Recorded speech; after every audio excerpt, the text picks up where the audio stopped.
الصبح بدا من طلعته. یعنی اگر تم صدقوں کو ظاہر کر کے دو تو یہ بھی بہتر، اگر چھپا کے دو تو یہ بھی بہتر. امام رازی تفسیر کبیر کے اندر اسی آیت کریمہ کے تحت 5-6 چیزیں بیان فرمائی کہ صدقہ کب چھپا کے دینا چاہیے اور کب ظاہر دینا چاہیے. گفتگو وہ لمبی ہے، میں ایک بات عرض کر کے اجازت چاہوں گا اور بات آگے بڑھاؤں گا. 2 طرح سے جو ہے وہ صدقہ دیا جاتا ہے، ظاہر اور پوشیدہ.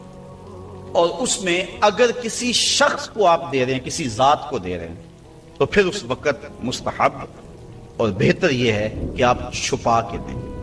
کسی کی مدد ذاتی طور پہ کر رہے ہیں، غریب ہے، بیوہ ہے، یتیم ہے، تو پھر اس کی غربت کا اشتہار نہ لگائیں، پھر بہتر ہے کہ چھپ کے دیں.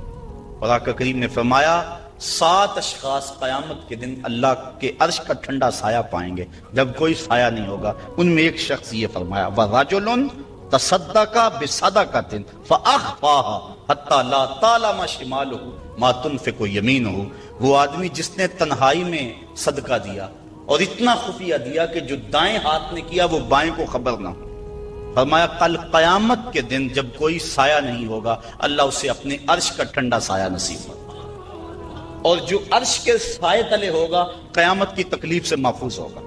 جو عرش کے سائے تلے ہوگا وہ قیامت کی پریشانیوں سے محفوظ ہوگا. جو عرش کے سائے تلے ہوگا اس کو جام کوثر ضرور دیا جائے گا، اور جو ایک گھونٹ بھی پی لے گا 50,000 سال کے دن میں اسے کبھی بھی پیاس نہیں لگے.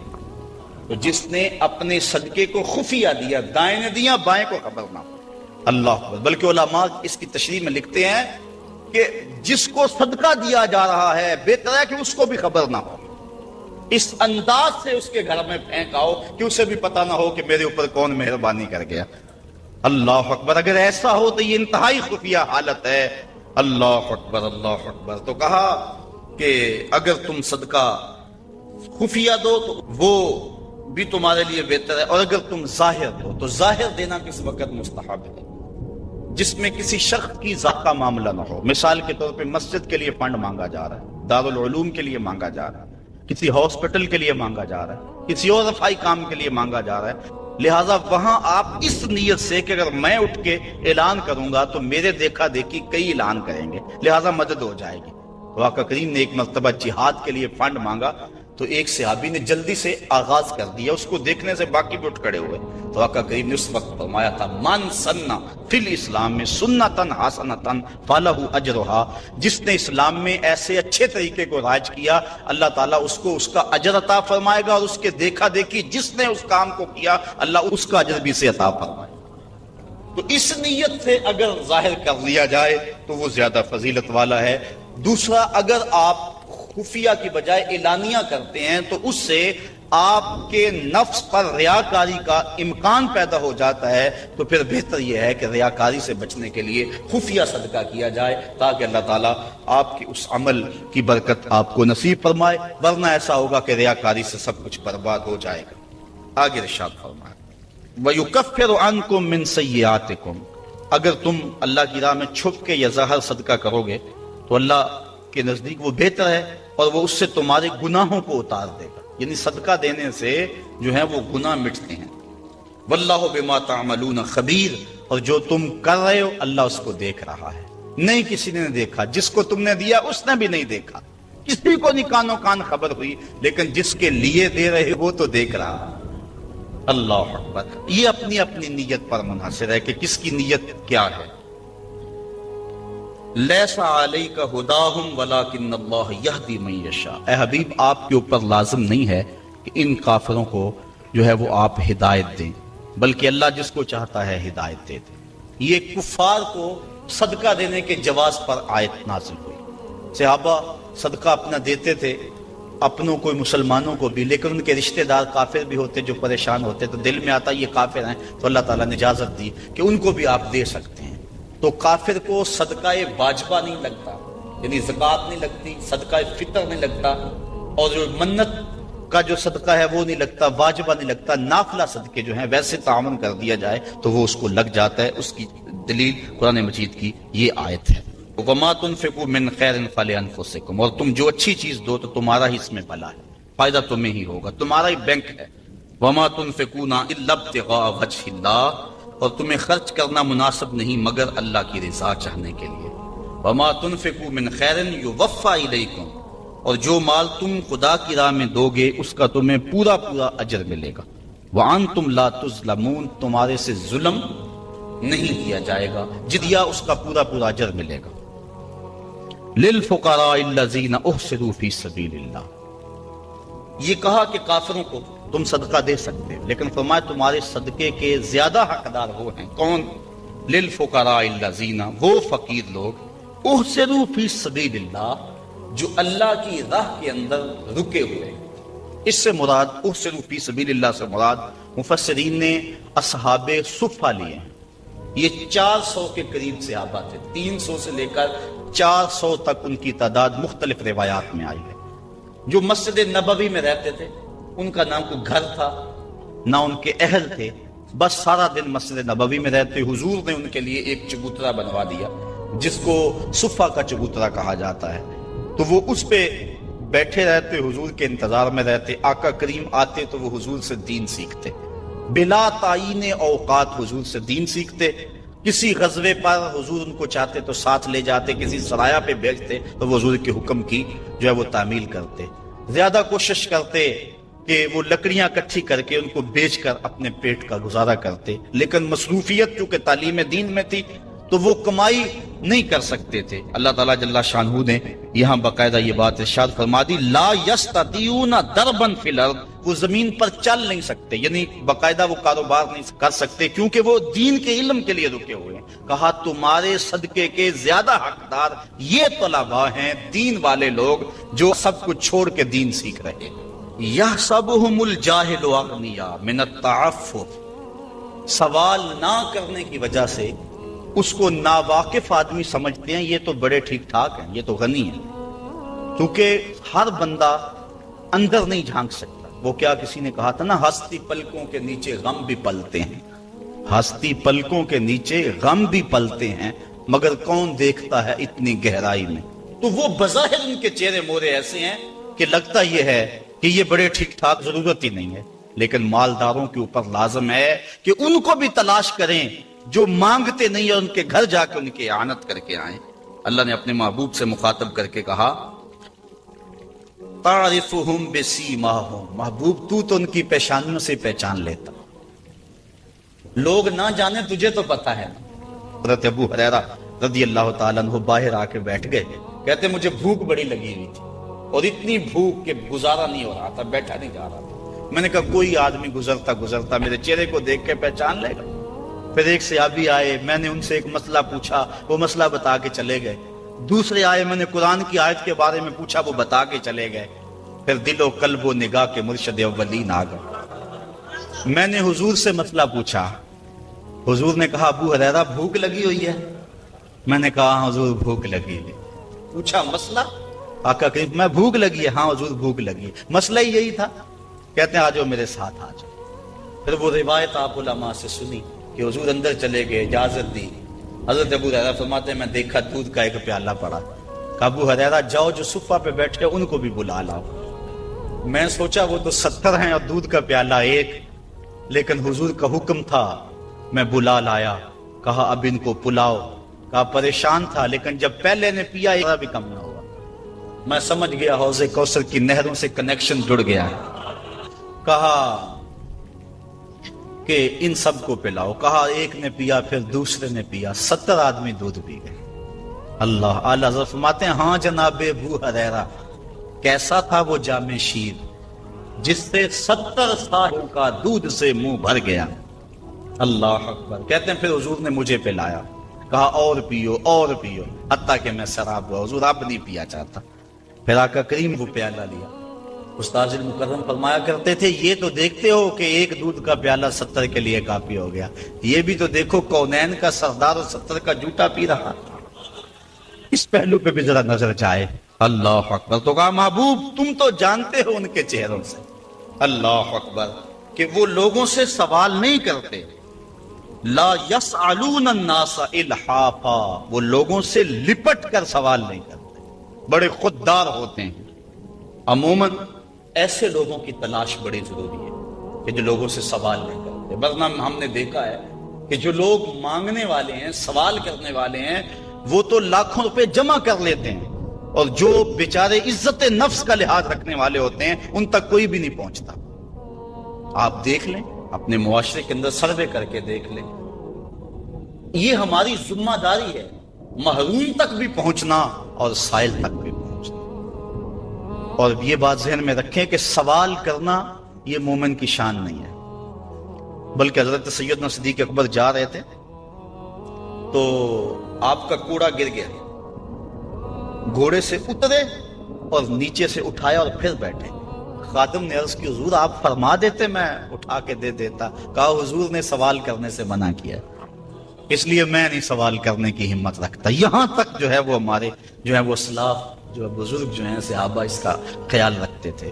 کچھ اعمال ایسے ہیں کہ ان کا سلسلہ ختم ہی نہیں ہوتا، ان میں سے ایک صدقہ جاریہ ہے، اور ایک حدیث میں اس صدقہ جاریہ کی تفصیل موجود ہے، جیسے کسی نے مسجد بنائی، کسی نے نہر کھدوائی، کسی نے کنواں کھدوا دیا، کسی نے قرآن مجید کو لوگوں تک پہنچا دیا، علم کی نشر و توبیع کی۔ تو یہ وہ اعمال ہیں جو صدقہ جاریہ کی صورت میں ہیں اور یہ ختم نہیں ہوتے۔ مجھے اور آپ کو صدقہ کی مختلف صورتیں کو اختیار کرنی چاہیے۔ کھانا کھلانا بھی صدقہ ہے، لباس پہنانا بھی صدقہ ہے، حتیٰ کہ جو کمائی کر کے تم بیوی کے منہ میں رکھتے ہو وہ بھی صدقہ ہے، اپنے بچوں پر جو خرچ کرتے ہو وہ بھی صدقہ ہے، تم نے کھیتی لگائی اور چڑیاں آ کر کے دانے چگ گئیں، اللہ وہ بھی صدقے کے کھاتے میں لکھتا ہے۔ اللہ اکبر۔ تو صدقے کا بہت وسیع مفہوم ہے، کچھ دینے کے لیے نہیں ہے۔ کلمۃ الطیبہ، اچھی بات کر دینا، یہ بھی صدقہ ہے۔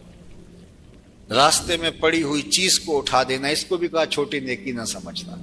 تو مختلف صدقے کی صورتیں ہیں اور سب ہمیں ادا کرنی چاہیے، لیکن ایک بہترین شکل صدقے کی صدقہ جاریہ ہے، اور وہ مسجد بنا دینا، وہ دارالعلوم بنا دینا، وہ نہر کھدوا دینا، وہ جو ہے وہ کنواں کھدوا دینا، حدیث میں آتا ہے۔ جس طرح وہ آیت کریمہ نازل ہوئی، لن تنالوا البر حتی تنفقوا مما تحبون، تو بیرے ہا لے کر کے صحابی اس کا معاملہ لے کر آگے، حضور مجھے سب سے زیادہ محبوب یہی کنواں ہے، تو میں یہی اللہ کی راہ میں پیش کروں۔ اللہ اکبر۔ تو وہ صدقہ جاریہ کی شکل ہے۔ دور موجود کے اندر جن علاقوں میں پانی نہیں ہے، RO پلانٹ وہاں لگا دینا، یہ کنواں کھدوانے کا دور موجود کے اندر ایک منظم طریقہ ہے۔ بلکہ ہمیں نیت کرنی چاہیے۔ میں تو پچھلے دن کہیں تھا تو تقریباً اہل خیر بیٹھے تھے، تو میں نے کہا تھا کہ آپ کو بھی کہتا ہوں، اور میں خود بھی اس کی نیت کی ہے، اور انشاءاللہ اللہ نے توفیق دی تو ہوگا بھی، کہ ہر شخص ہم میں سے ارادہ کرے، جس کے پاس مال ہے وہ تو کرے ہی کرے، جس کے پاس مال نہیں ہے وہ بھی کرے، اللہ اسے مال دے گا۔ ہر شخص ارادہ کرے کہ میں زندگی میں کم از کم ایک مسجد تو بنواؤں گا، میں زندگی میں ایک جامعہ تو بنواؤں گا۔ تو یہ اگر ہم نیت کر لیں تو نیت المومن خیر من عملہ، تو اس کا ثواب آج سے ہی شروع ہو جائے گا۔ نیت وہ والی نہیں ہے کہ جب مال ہو تو پھر نیت ٹوٹ جائے۔ کچھ نیتیں ایسی ہوتی ہیں بندہ پہلے نیت کرتا ہے جب مال نہیں ہوتا۔ ایک واقعہ مشہور ہے کہ ایک آدمی چڑھا اس کے اوپر، کھجور کے اوپر توڑنے کے لیے، تو وہاں ایک سانپ بیٹھا ہوا تھا، تو اسے نہیں پتا تھا، جب خوشے کو ہاتھ ڈالنے لگا تو ایک خوفناک سانپ دیکھا تو ڈر گیا، اور فوری نیچے سرکنے لگا اور کہا اللہ اگر اس سانپ کے قہر سے تو مجھے بچا لے تو تیری راہ میں اونٹ خیرات کروں گا، اور نیچے سرکنا شروع کیا۔ 10 15 20 فٹ نیچے ہو گیا، لیکن وہ ابھی بھی اس کی طرف غسیلی نظروں سے دیکھ رہا تھا، لیکن کچھ تھوڑا سا محفوظ ہو گیا۔ کہا مالک اگر تو مجھے اس سے بچا لے تو تیری راہ میں اونٹ خیرات کروں گا۔ یوں اترتے اترتے نصف تک آ گیا اور سانپ کا خطرہ بھی ٹلا نہیں ہے، تو کہنے لگا اللہ اگر تو مجھے اس سانپ سے بچا لے تو تیری راہ میں بکری خیرات کروں گا۔ پھر زمین کے تھوڑا سا قریب آ گیا اور کہنے لگا اللہ تو اگر اس سانپ سے مجھے بچا لے تو مرغی دوں گا، اور پھر چھلانگ لگاتے ہوئے کہا مالک میرے گھر میں ایک انڈا پڑا ہے وہی تیری راہ میں جا کے خیرات کر دوں گا۔ تو اونٹ سے چلا اور معاملہ انڈے تک پہنچا. یہ صادق النیہ نہیں ہے. اللہ کے محبوب علیہ السلام نے حضرت ابو کبشہ الانماری سے ایک روایت ہے, اس میں فرمایا لوگ 4 طرح کے, ان میں سے دوسری قسم کے لوگوں کا ذکر فرمایا وَرَجُلٌ رَزَقَهُ اللَّهُ عِلْمًا وَلَمْ يَرْزُقْهُ مَالًا. وہ شخص جس کے پاس مال نہیں ہے لیکن اللہ اس کو شعور دیا ہے, فہم دیا ہے, علم دیا ہے. آگے لفظ ہے فَهُوَ صَادِقُ النِّيَّةِ, لیکن وہ نیت کا بھی سچا ہے. وہ کہتا ہے کہ اگر میرے پاس مال ہوتا لَعَمِلْتُ بِعَمَلِ فُلَانٍ, تو جو مالدار لوگ اللہ کی راہ میں خرچ کر رہے ہیں میں بھی ایسے ہی کروں. اور وہ ایسے اوپر سے نہیں کہہ رہا جب مال آ جائے تو پھر جائے. فرمایا وَهُوَ صَادِقُ النِّيَّةِ, وہ نیت کا سچا ہے. اگر مال آتا تو کرتا. آقا کریم نے فرمایا کہ کل قیامت کے دن اس نے کیا کچھ نہیں ہے, لیکن جب اعمال تولیں گے تو یہ بھی اس سخی کے ساتھ ہی کھڑا ہوگا, یہ بھی افضل المنازل. تو نیت کر لینی چاہیے کہ صالح اعمال بجا لائیں, صدقہ کریں, اور صدقہ جاریہ میں مجھے آپ کو سچے دل سے اگر اللہ نصیب کر دے تو پھر یہ کوئی مشکل نہیں ہے, اور یہ سب کچھ یہاں رہ جانا ہے. اور وہ تو ہمارا کفن بھی میلا نہیں ہوتا کہ سب کچھ بانٹ لیا جاتا ہے. میاں صاحب بولے جاندی واری ڈرونا بنے ہوتے, ہاتھ نہ لاندے ڈر دے, جنہ لئی تو پاپ کمایا جی کتھے نہیں تیرے کر دے. ابو لہب ابو جہل سے لے کے دجال تک الکفر ملت واحدہ, کفر ختم کرنے کی کوشش کرے گا, اپنے منہوں کی پھونکوں سے اس چراغ کو بجھانے کی کوشش کرے گا. یہ چراغ کبھی آپ کو جھلملاتا ہوا بھی دکھائی دے گا, لیکن یہ بات ذہن میں رکھ لو کہ واللہ متم نورہ, اللہ اس نور کا اتمام کرے گا. اللہ اکبر. ولو کرہ الکافرون, کافروں کا سب کچھ ڈوب جائے, اتنا سرمایہ لگایا مسلمان پھر ابھر گئے. منگولوں نے کیا کچھ نہیں کیا تھا, بغداد کو اجاڑ کے رکھ دیا, دریائے دجلہ کا بند توڑ دیا, انسانی کھوپڑیوں کے مینار تعمیر کیے گئے, 1.25 لاکھ لاشیں تہ خانوں سے ہم نے نکالی, اور کوئی نہیں کہتا تھا کہ مسلمان اب دوبارہ اٹھ پائیں گے. لیکن ہے یا یورش تاتار کے افسانے سے پاسباں کعبے کو مل گئے صنم خانے سے. ان اللہ یؤید ھذا الدین بید الرجل الفاجر, اللہ برے لوگوں سے بھی اس دین کا کام لے لیتا ہے. واللہ متم نورہ, وہ اس نور کو ہر صورت میں پورا کر کے دکھائے گا. یقین کا چراغ ہمارے ہاتھ میں تھما دیا. یہ چراغ کبھی بھی آپ کے ہاتھ سے نہیں چھوٹنا چاہیے کہ دین غالب ہوگا. والذی ارسل رسولہ بالہدی ودین الحق لِیُظْہِرَہُ عَلَى الدِّینِ کُلِّہ, اللہ تعالیٰ نے رسول کو حق اور ہدایت کے ساتھ مبعوث اس لیے کیا ہے کہ تمام ادیان پر دین اسلام کو غالب کرے گا. اگرچہ مشرکین کو ناپسند ہو, ساری ان کی محنت ڈوب جائے گی, ساری کمائی ڈوب جائے گی. اتنا سرمایہ کیا, یہ ٹیکنالوجی کے کھڑے کیے گئے پہاڑ, یہ خریدے گئے غدار, یہ کائنات کے اندر ان کے عالی دماغوں کی محنت, دسیسہ کاریاں, پھیلائے گئے جال, یہ سب ضائع ہو گیا. اور اسلام جب اٹھتا ہے تو پھر اسلام اٹھ کے کھڑا ہو جاتا ہے. واللہ متم نورہ, اللہ اپنے نور کو ہر صورت میں اس کا اتمام کرے گا. اب اتمام دین کے لیے اس نے حضور کے غلاموں سے کام لینا ہے. آپ آئے ہو, دھوپ میں بھی بیٹھے ہو, آج عہد کر کے جاؤ کہ ہم اتمام دین کی تحریک میں عملاً شریک ہوں گے. اللہ اکبر. اور وہ کس طرح ہوگا؟ اللہ اور اس کے رسول کے ساتھ ہمارا تعلق اگر مضبوط ہوتا ہے تو اتمام دین ہوگا. پہلی بات ذہن میں رکھ لیجئے گا, دین کبھی بھی مغلوب نہیں ہوا, دین غالب رہا. دلائل و براہین کی روشنی میں دین ہمیشہ غالب تھا. سیاسی طور پہ ہم مغلوب ہوئے اور ٹیکنالوجی میں ہم مغلوب ہوئے, مختلف جگہوں پہ مختلف ذرائع میں ہم مغلوب ہوئے, لیکن اپنی فطری صداقت کے اعتبار سے دین کبھی مغلوب نہیں ہوا. دیگر عنوانات سے ہماری مغلوبیت ہے. اسلام اپنے فطری مزاج کے ساتھ غالب ہے. اللہ اور اس کے رسول کے ساتھ ہمارا تعلق مضبوط ہونا چاہیے, سطحی نہیں ہونا چاہیے. ہمارا تعلق مضبوط ہونا چاہیے. ہماری محبت نعروں تک محدود نہیں ہونی چاہیے. ہماری محبت صرف ہمارے لباس اور ہماری وضاحت تک محدود نہیں ہونی چاہیے, بلکہ محبت رسول کا تقاضا یہ ہے کہ ہماری روحیں بھی حضور کی غلام ہونی چاہیے, ہمارا جسم بھی حضور کا غلام ہو. ہمارا طرز زندگی, انداز معاشرت, اٹھنا بیٹھنا, رویے, شادی, بیاہ, مرگ, سب کچھ حضور کی غلامی کے سانچے میں ڈلی ہو. دوسرا کام آپ نے جو کرنا ہے وہ کتاب اللہ سے رب مضبوط کرنا ہے. جتنا مضبوط رب قرآن سے قائم ہوگا امت اوپر چلی جائے گی. صرف نعروں سے نہیں, صرف باتوں سے نہیں, میری گفتگو سے نہیں, اس اجتماع سے نہیں, آپ نے قرآن سے اپنے رب کو مضبوط کرنا ہے. کوئی دن آپ کا نہ گزرے قرآن کے بغیر. ہم اپنے ابلاغ کو مؤثر بنائیں، اور یہ صرف مبلغین کے لیے ہی نہیں ہے، یہ ہر شخص ذمہ دار ہے کہ وہ حضور کے دین کے میسج کو آگے منتقل کرے. مؤثر تبلیغ کا انداز ہوگا تو اثر انداز ہوگا. اگر تبلیغ کا انداز مؤثر نہیں ہے تو وہ الٹا نقصان کا سبب ہوگا. اخلاق و کردار کی خوبصورتی ہر صورت کے اندر اس امت کو حاصل کرنی ہوگی. امت گر جائے، امت عروج پہ ہو، جس صورت کے اندر بھی ہیں، اپنی گفتگو کو، اپنے طرز زندگی کو، اپنے انداز معاشرت کو خوبصورت رکھیں گے اور ہمارا کردار بتائے گا کہ ہم حضور کے غلام ہیں، تو ہم چاہے ایک ہی فرد ہوں گے تو اس پیغام کو لے کر آگے بڑھ جائیں گے. لیکن لاکھوں بھی ہوں گے لیکن بدتمیز ہوں گے کردار کے اعتبار سے، رویوں کے اعتبار سے، اخلاقیات کے اعتبار سے، تو پھر کچھ بھی نہیں ہوگا. ہم ایک جھاگ کی طرح ہوں گے. تعلیم کا نظم امتوں کو کھڑا کرتا ہے اور تعلیم کے ذریعے سے قومیں آگے بڑھتی ہیں، اور جہالت ہی قوموں کی بربادی کا سبب اور ذریعہ ہوتا ہے. اسی لیے ادارۃ المصطفیٰ نے اس سیکٹر کے اندر خاص طور پہ اپنے کام کو آگے بڑھانے کا آغاز کیا ہے.